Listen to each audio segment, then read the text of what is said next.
Hello there fellow NPCs, I am Scythe and today we're getting back into Everlasting Summer. We are right now on the Lena path and we are starting day 4. Unfortunately for me, I am just starting up the game and I don't have to hear that annoying alarm bell, so it's just checking around a bit here. But it's day 4 and soon enough we're gonna have to find out, well I guess we're halfway through for Alyssa's good and bad ending. I don't think we'll be getting to them today, but hopefully it will be really soon.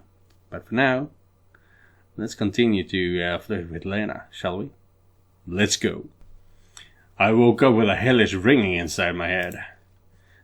Well, we already seen this, so how far can we go? Here we go. I was going to head for breakfast when somebody knocked the door. It was Lena. Good morning. Yeah, good morning.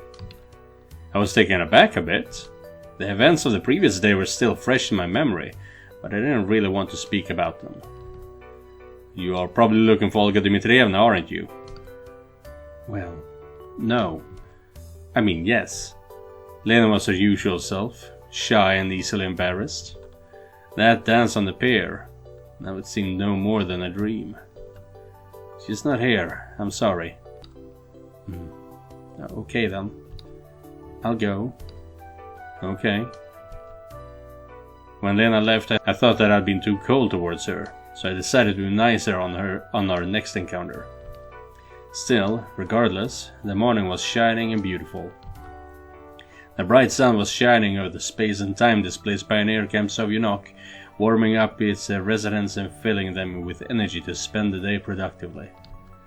Or in my case, to waste it in futile efforts to find an explanation for everything happening here. Are we ready to skip ahead? Let's see. Yes. Oh, right, because this time around, I actually lost against her. So why would you want to do this to me? Because you're a loser! Yeah, exactly. Let's see what she says. And why is that? Because you're afraid to compete with me. Oh, we didn't even bet with her. Okay. When? When we played cards. What a serious reason. Yeah. Maybe I should apologize to you? I asked sarcastically. Screw you. She went into the house, slamming the door. I wasn't angry at Alyssa. In the end, I'd expected her to do something like this. Anyway, I got through it without the consequences. I was very lucky. Her confusion and embarrassment just made my day. Chuckling, I left Alyssa's cabin, which was about to become my death trap. Okay, why?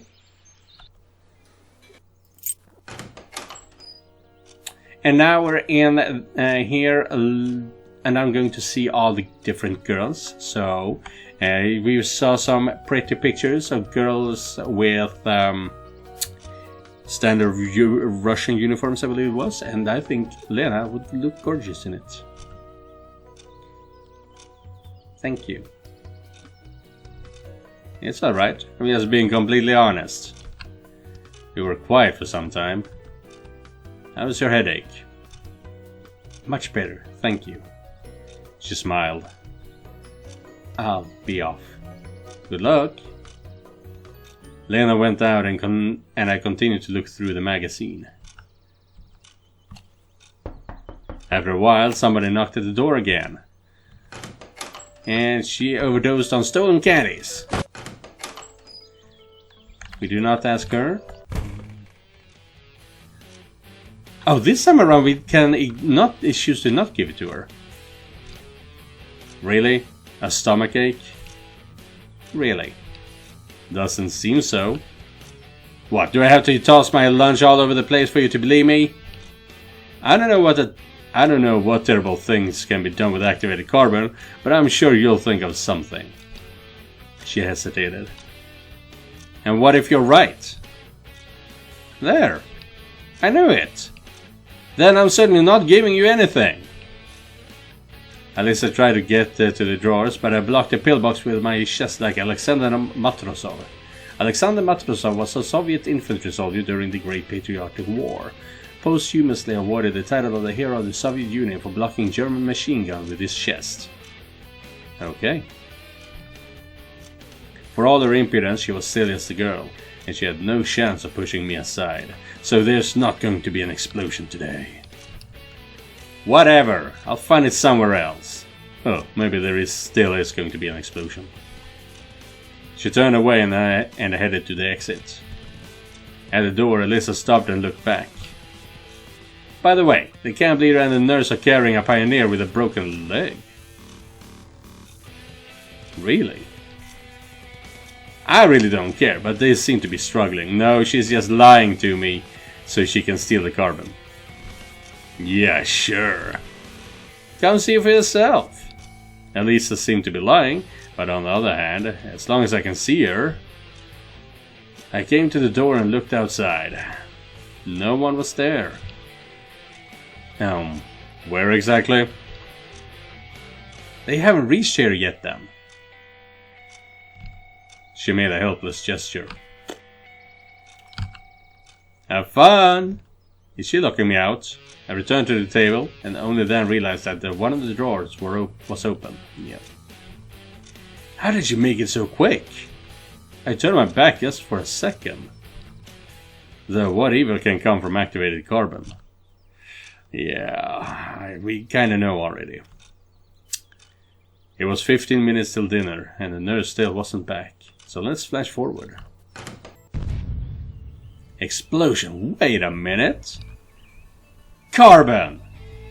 Wait, did she throw blame on me? The Union terrorists seemed to hesitate over whether or not to confess, but then blurted out proudly. Activated carbon, saltpeter and sulfur. Wait a minute. Carbon! Carbon that you stole from the first aid kit. Oh, right. Carbon. They're not talking about me. I'm dumb. For some reason I thought I had named myself Carbon in this game. Why exactly the monument? What did this honored man ever do to you? The fighter of the rights of... I could hardly imagine how long she would have kept on scolding Alyssa if Electronic hadn't stopped out at the very moment, shouting. But let's flash forward. Actually, we are at 6 points right now. So first I'm going to save here. Overwrite this one. And then we're going with Lena. And for the bad run, we're not going with her.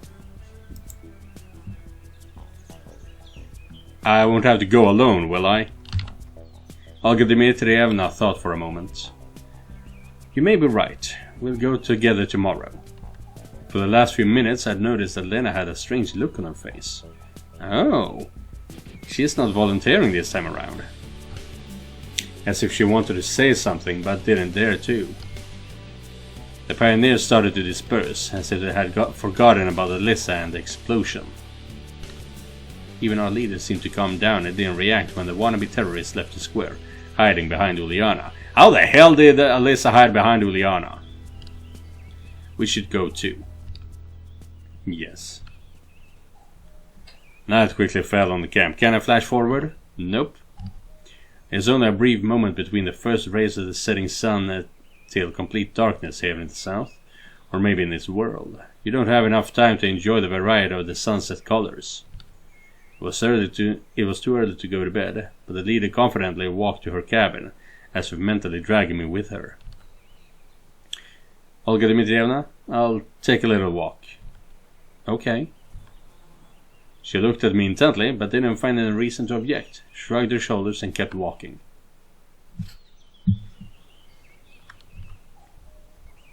I went back to the square. I didn't really want to go. I didn't really want to look closely at the trivial damage done to the Genda statue. It was at the exact center of the camp.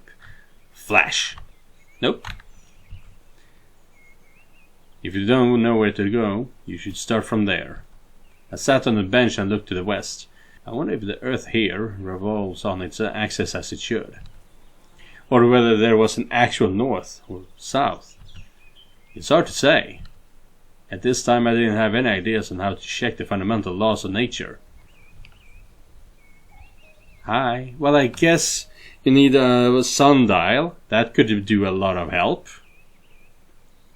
And if you can find a compass. Hi. Lena appeared next to me as if out from nowhere. "Aye, can't sleep?" She looked at me in surprise. "Well, yes, it is still early." "May I sit?" "Yeah, of course. Sit down." I moved over a little. Saying a little was in fact an understatement. I actually shifted myself to the end of the bench. "Thanks." Lena sat and looked at the sky as if she'd forgotten about me. "It's sad." "What is sad?" "That Scythe disappeared." "Yes, things aren't too good." She was as calm as usual, keeping silent most of the time. She blushed and felt embarrassed only when she had to speak or do something. The same silence, which could be seen as awkward by many people, including myself, was quite unnatural for her. I could hardly imagine Lena making an effort to carefully choose the right words to start a conversation or make a good remark, trying not to look stupid or, alternatively, trying not to look as rude as Alyssa. I just wasn't able to compare her to anyone.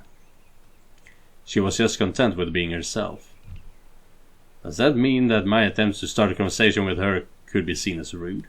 That the expression become friends could be interpreted as an intrusion into her private life? But something in this girl attracted me. Maybe it was her mysteriousness, and she certainly wasn't lacking in appearance or feminine charms. I didn't have an answer for that. That's why I still hadn't been openly accused of being annoying. I'm sure he'll be found. How can you escape from a submarine? Lena didn't seem to appreciate the joke. This camp must seem like a large submarine to me only. I hope so. Tomorrow, Olga Dmitrievna will call the police. They'll find him for sure. And what if during the night?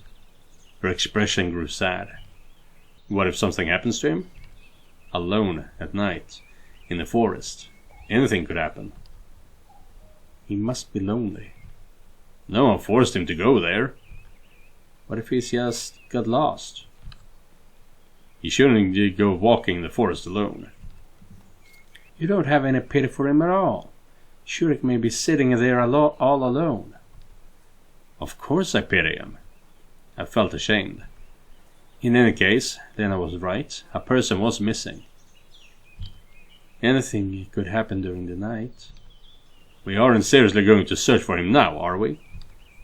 She didn't reply, still looking somewhere far away, where the last rays of the sun shined over the tops of the old trees, as if trying to leave a bit of its warmth with the people. Do you really think that roaming around the forest in the dark is a good idea? Probably not. For some reason, I was sure that was exactly what she thought. Recently, I seem to be starting to understand Lena even without words more often. And she seemed to be influencing me psychologically, making me agree with her. Lena's silence was more informative than any chatter or attempts at persuasion. I looked for him during the day already. Everywhere? She stopped watching the sunset and looked at me. I don't know. I think everywhere. What about the old camp? For the first time her words sounded self-assured and not vague or indifferent. Where is it? I have no idea. Electronic told us. Well, if you trust him...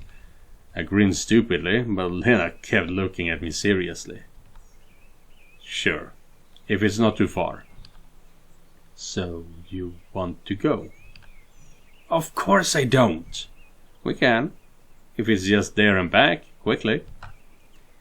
Okay. Lena smiled and gave me a flashlight, which appeared from nowhere. Oh, as in... no, which... It doesn't say which seems to appear from nowhere. It did appear from nowhere. Pop! Interesting. Yes, that'll be useful. Does this mean she prepared beforehand? And nothing was up to me? Perhaps. I sighed as if doomed and headed to the forest with her. Night fell on the camp. We walked slowly. Lena was next to me, near but not too close. It was strange, but it looked like she wasn't afraid of anything. Moreover, she didn't seem to be bothered much about what we were doing, as if we weren't walking in the forest at night, but just watching a movie with other people playing leading roles. Actually, Electronic said that the old camp was not too far, and if we walked straight to it, then it would be hard to get lost. After a few minutes, I was completely unsure that we were walking straight, and after a few more, it started to seem that it would be a miracle for us even to get out of here. But I didn't want to lose face before Lena, so I tried to walk cheerfully.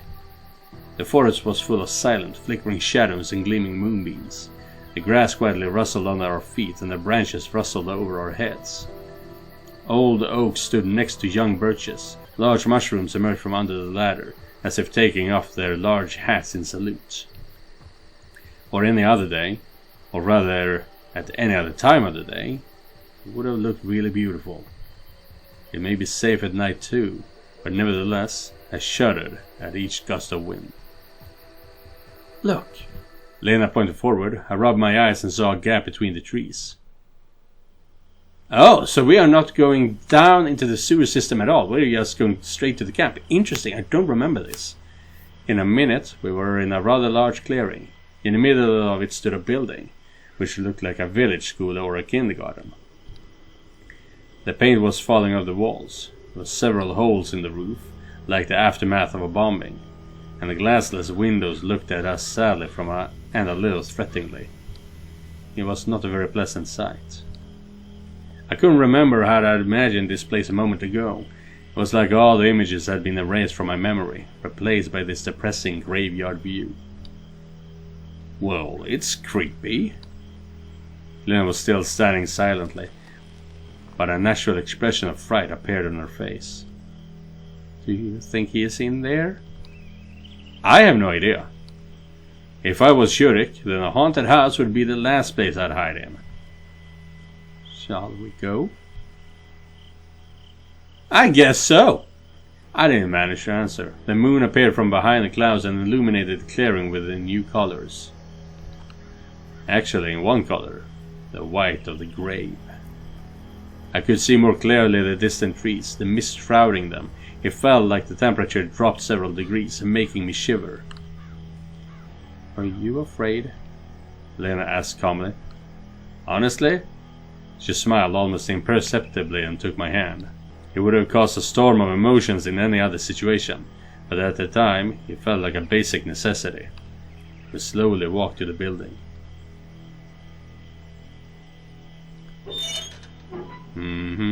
Walking through the playground, I pushed a merry-go-round, causing it to creak nastily as it made half a turn.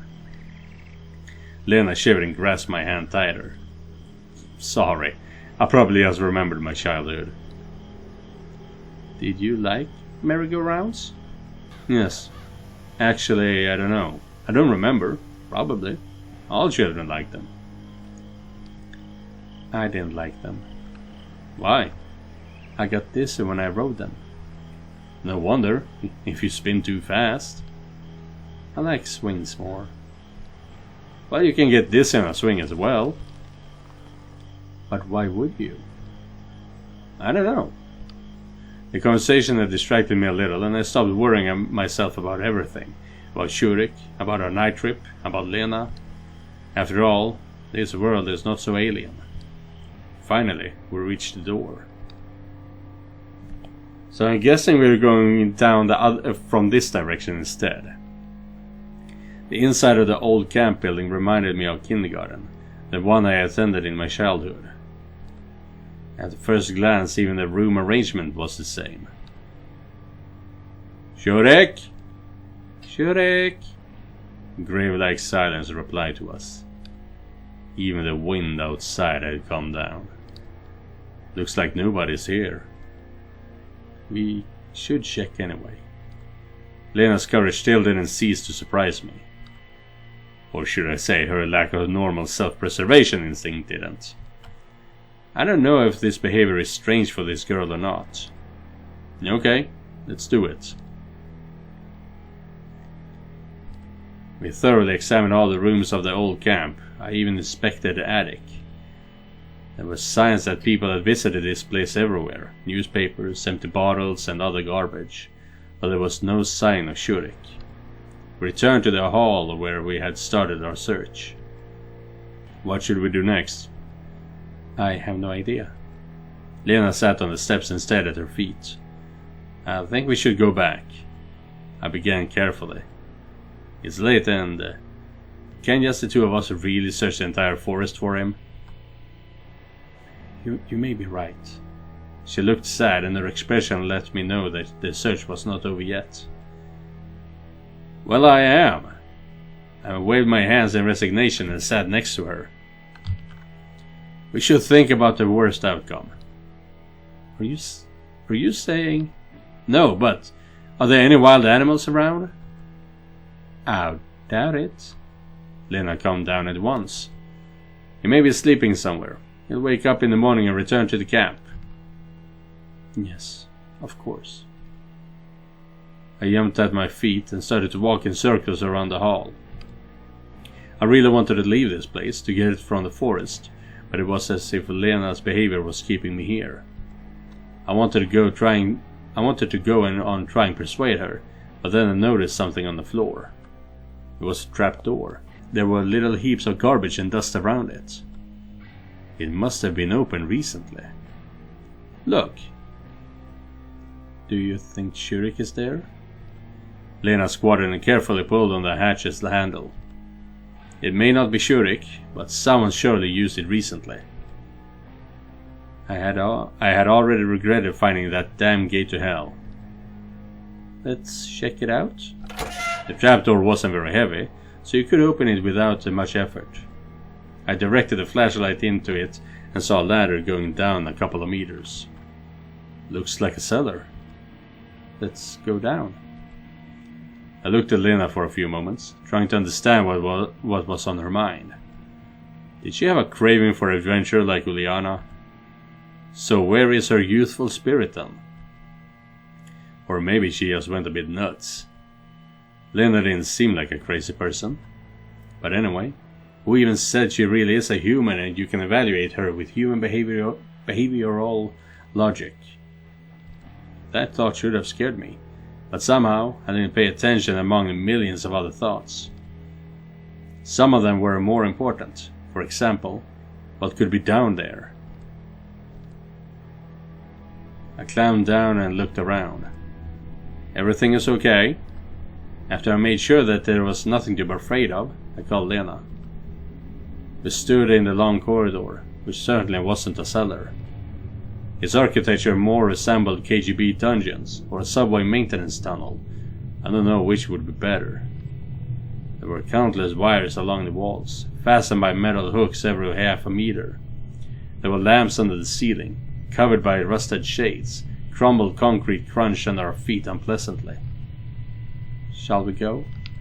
Lena without any emotion. Lena without? Lena said, I guess, without any emotion. Where to? There? Well, yes. What if Shurik is there? What would he be doing there? In any case, I wasn't really able to refuse her today, so we forgot about our fear and headed into the darkness. Oh yeah. Lena walked next to me, holding my hand. The silence of the dungeon was interrupted only by the sound of our steps and water dripping from the ceiling.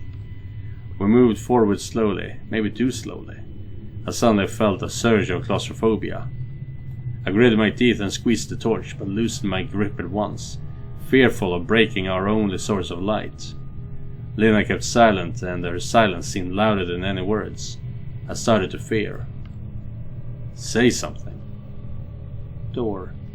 What? There's a door. She pointed forward. Oh, this is where he was hiding, so we're skipping the hideout shelter or whatever it's called.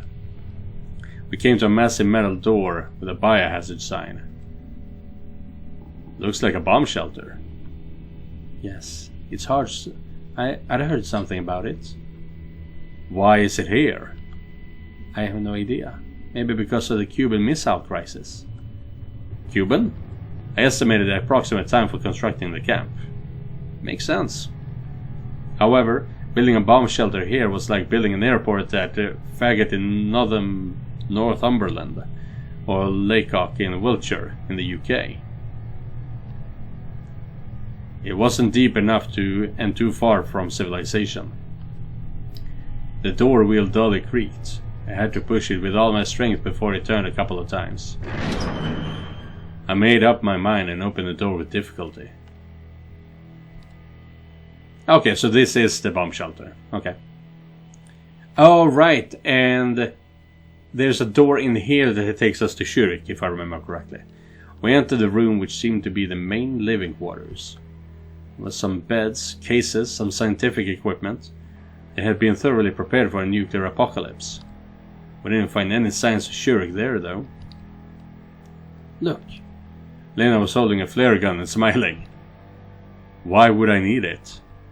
To fight monsters. There are no monsters here. At least I wanted to believe that. If you say so. I guarantee it. I didn't want to upset her, so I tucked the flare gun into my belt. It might come in handy. We thoroughly searched the room once again. There were 2 exits. The first was the door we had entered, and the other one was another door exactly the same in the left wall. For a moment I felt excitement, the urge to reach the end of this labyrinth and to learn what prize awaited me there. However, this surely wasn't a computer game, and there is no option to save. But there is for us! Maybe with this. Lena offered me a rather big crowbar.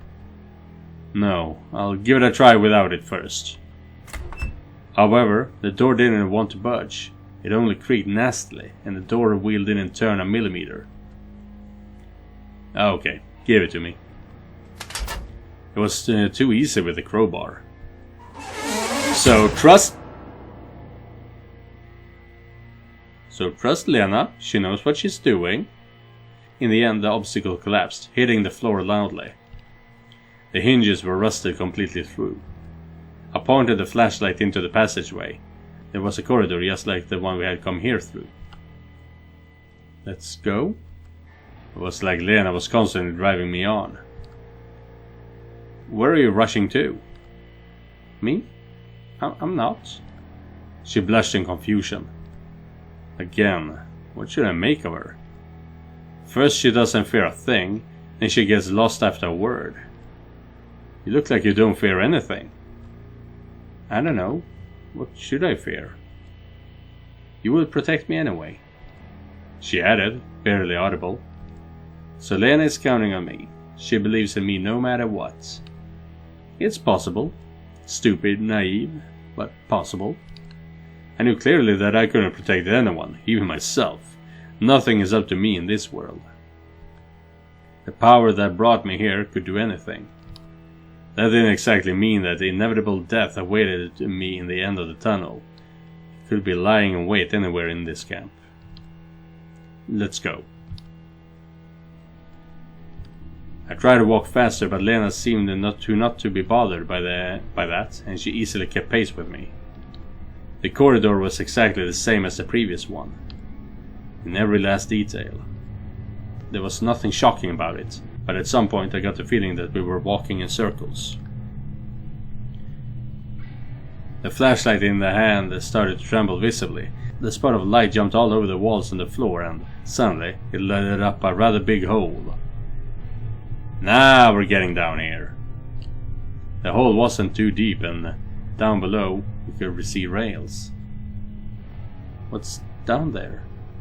Looks like a mine. Shall we have a look? Why not go further along the corridor? I don't know. I think we should go down there. I estimated the height. It would be possible to pull ourselves out. Okay, let's check it out. I jumped down the hole and helped Lena to get down. It really was a mine. I wonder what they could have mined here. What minerals are there in this area? I don't know. Well, yeah, stupid question. Looks like there are none now. We headed into the darkness. It was hard to walk, because I couldn't choose where I trod. Wobbly wooden planks or uneven ground. I wasn't able to stick closer to the walls either. The narrowness of the tunnel forced us to stay between the rails, and I didn't want to let go of Lena's hand. Finally, we reached a fork.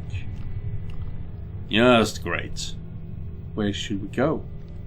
Where? I'm not certain that we'll be able to get out of here at all. Especially if we're going to play Pac-Man. Play what? Never mind. We'll get lost.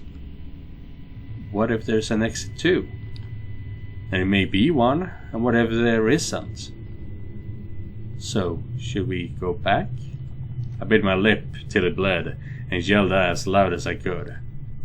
Shrek! The loud echo rebounded from every direction at once. Soil even fell from the ceiling in some places. See? Then I will go on alone. What? I grinned stupidly. Alone? Where to? We must find Scythe. He may be... Lena blushed at once and stared at the ground. No, that won't do. If we go together. Okay, then let's go. She smiled and took my hand. How does she manage that? But first we should... I took a sharp stone from the ground and scratched across on one of the beams which supported the walls. Now we will know where we started. Around the next turn, a wooden door appeared in the light. At least it's something. What? At least it's not another fork. What's in there? We don't have any choice but to check it out. I strongly pulled the handle and opened the door. There was a room behind it, which might be one of the maintenance rooms for the bomb shelter. Empty bottles and cigarette butts were scattered everywhere. The walls were all covered with scribbles. So that means there is another exit from here. I didn't believe that the people who had left all that had come the same way as we did. Sadly, Scythe wasn't here. Oh, he isn't here. Oh. I slid down the wall to the floor. We must have been everywhere now. Not everywhere. Lena pointed to a door in the corner. It looked similar to the one leading into the bomb shelter. There probably should be an exit, as you said. Shall we go? Let's rest for a moment. Okay. Lena sat next to me, very close, and took my hand. It's alright. What do you mean? That we haven't found Scythe. We should think about getting out ourselves. We'll get out. Yes, I probably remember the way. Or at least I thought I remembered it. I'm not afraid at all. She suddenly said after a short pause. That's good, because I am with you. Suddenly there came a noise from behind the door to the mine. I jumped up at once and started looking for something I could use as a weapon. The noise of heavy footsteps were getting closer. And Scythe is here and he is pissed! Finally, the door opened and Scythe appeared from behind it. In the silence I froze, staring at him. There you are. Do you think you could hide from me? What? Did you think I wouldn't find you? But I did. He was insane, that was for sure. His face was distorted by a scary grimace. His eyes gleamed behind the glasses. The missing pioneer held a metal rod in his hand. Are you mad? It's us! Yeah, I can see it's you. He took a couple of steps towards us. I instinctively shielded Lena. Do you think you could make a fool of me, leading me here and there? To the left, to the right, to the left, to the right? And I followed. He raised a metal rod. Everything after that was like it happened in slow motion. Scythe charging at us. Me pushing Lena out of the way. The rod slowly arcing towards my head. Don't hit my head! My hand with a flashlight, going up. Following all of that, complete darkness, rapid breathing, blood hammering in my temples, silence, dreadful, heavy silence, merging with the darkness. I moved my hand, trying to find the wall, when I felt someone's touch. Don't be afraid. I heard a familiar voice near me. Where are you? Where are you, you damn lunatic? I shouted. He left.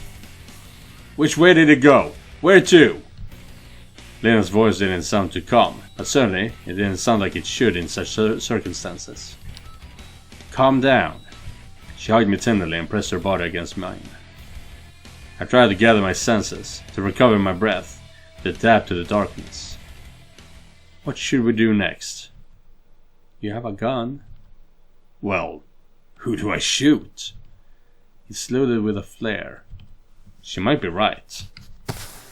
I took the gun from my belt, pointed it to the side and fired. Ooh! The room was illuminated by a bright red light. The flare, lying in the corner, looked like a fireworks or a sparkler. Let's go quickly. It won't burn for too long. Where to? Lena pointed to the second door. It wasn't hard to open it, and we headed into the darkness. The flare burned more dimly with every second.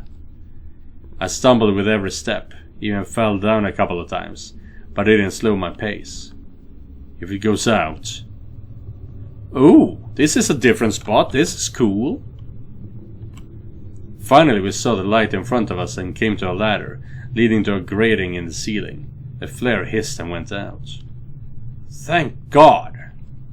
It turned out that we were right under the statue of Genda. The grating was rather sturdy, but we managed to open it after breaking the balls with the flashlight. After reaching the surface, I collapsed to the grass, exhausted. That was terrible! Lena sat next to me. Just dreadful. By that time, I didn't give a damn about this world, the camp, the 410 bus, or my previous life. The strangest and nastiest things was that there was nothing supernatural in these events. Shuri just went crazy, insane. Nothing strange about it. I would have too in his position. Lena patted my head tenderly and smiled. It's all over now. I don't know. There is a crazy pioneer in the woods. You could even say a maniac killer. I think it's gonna be alright. Alright? I'm not sure about that. The most important thing is that we're okay. She still smiled. How can you be so calm? I told you before that I have nothing to be afraid of when I'm with you. Indeed, I might have saved Lena and myself back there. But it was only by chance, nothing more. If Shurek had been swifter, or crazier. Thanks for the compliment. You're welcome. Then we should still have stayed here in the first place. You're probably right, she said calmly. I got really sleepy. Because of stress, of exhaustion, of how late at night it was. We should go to sleep. But I'd have to stand up and walk to the leader's cabin. I wasn't ready for that. My eyes closed just for a moment. Stars looked down at me from the sky. Thousands of them, even millions. Now their light didn't seem to be so distant and cold. On the contrary, they twinkled to me, as if whispering among themselves, telling merry fairy tales in eager competition. About a galaxy far, far away and violet fluffy piglets, about mysterious asteroid belts where ships have disappeared, about a fearless starship captain and his brave crew, about exceptional treasures and unreachable peaks of a planet on the edge of the universe. I wonder, is that a dream?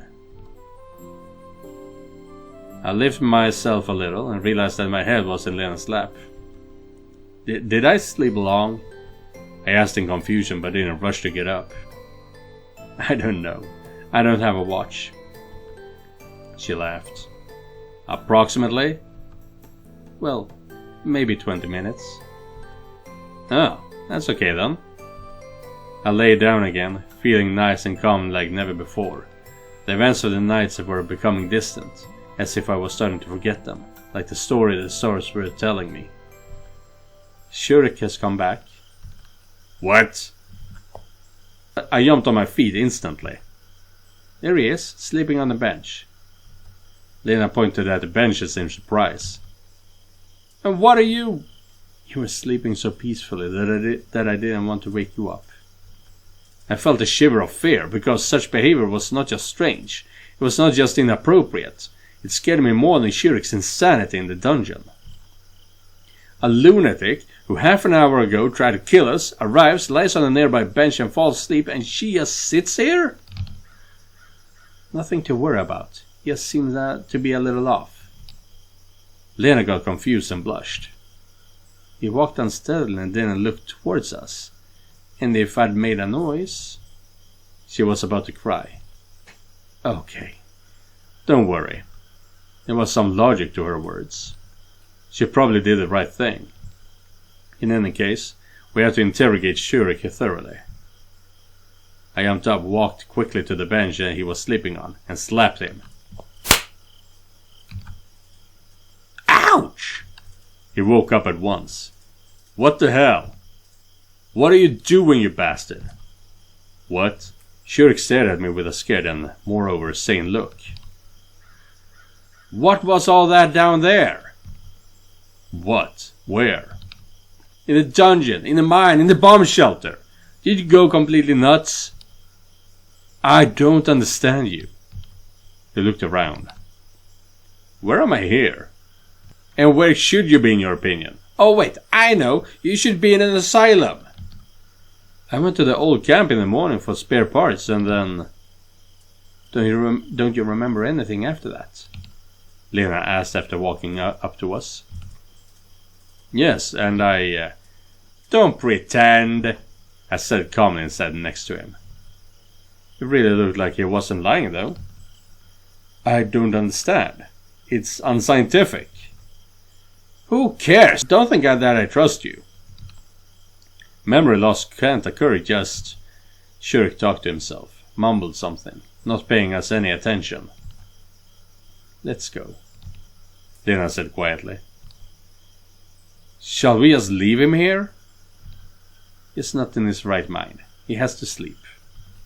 It's dangerous to leave this psycho alone. He may strangle electronic with an induction coil in the night. It's going to be alright. Trust me. I had no reason not to trust her. However, I didn't have any reason to trust her either. Yeah, that's what I'm thinking. Why the hell is she so goddamn cool about this? On the other hand, who cares now? I wanted to fall asleep as quickly as possible. Okay. We left Scythe, who was still mumbling something to himself. We're here. What? Where? I have to go further on. Lena smiled. I hadn't thought about anything all the way here, just followed her, and hadn't noticed that we'd come to Olga Dmitrievna's cabin. Yes. Thank you for today. There's nothing to thank me for. It's just good that we came back alive. We'll see what Scythe has to say tomorrow. Thanks anyway, she said mysteriously and averted her eyes. You're welcome. Well, it's time for me to go. Lena quickly turned around and walked quickly in the direction of her cabin. I suddenly had a thought that something about that was a bit off, not quite right. After all that had happened, well, it's time for me to go. It usually goes differently in such situations, doesn't it? I have no idea what I expected though. Exhaustion hit me again. Walking with difficulty, I entered the cabin. The leader was sitting on my bed. Semyon. She started to talk sadly. Where have you been? Well, I prepared for a scolding. I didn't expect that reaction. I went to look for Scythe. Alone? And here we actually have to say that we went alone, because Lena wants to be the perfect shy little girl, but she seems to have some sort of rebellious side. Something like that. I don't quite know, but she doesn't want trouble from her superiors in a way. So, we went alone. Yes, alone. So, what about Scythe? It looks like Olga Dmitrievna was really worried about the fate of the lost pioneer. What's so strange about that? The leader can't treat her work lightly, but it doesn't mean that she is a heartless person. He's okay. As okay as he could be in such a situation. That's good. Go to sleep now. Wait, but she turned the light out quickly, showing that the conversation is over and I couldn't ask anything. Though, should I? Ask why she didn't scold me.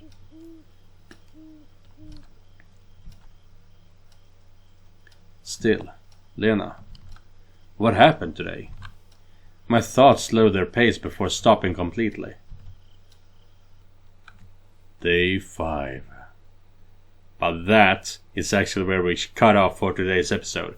We have just reached pretty much the turning point. No, not yet. That's on day 6, I believe, for Lena. But as I said, not yet.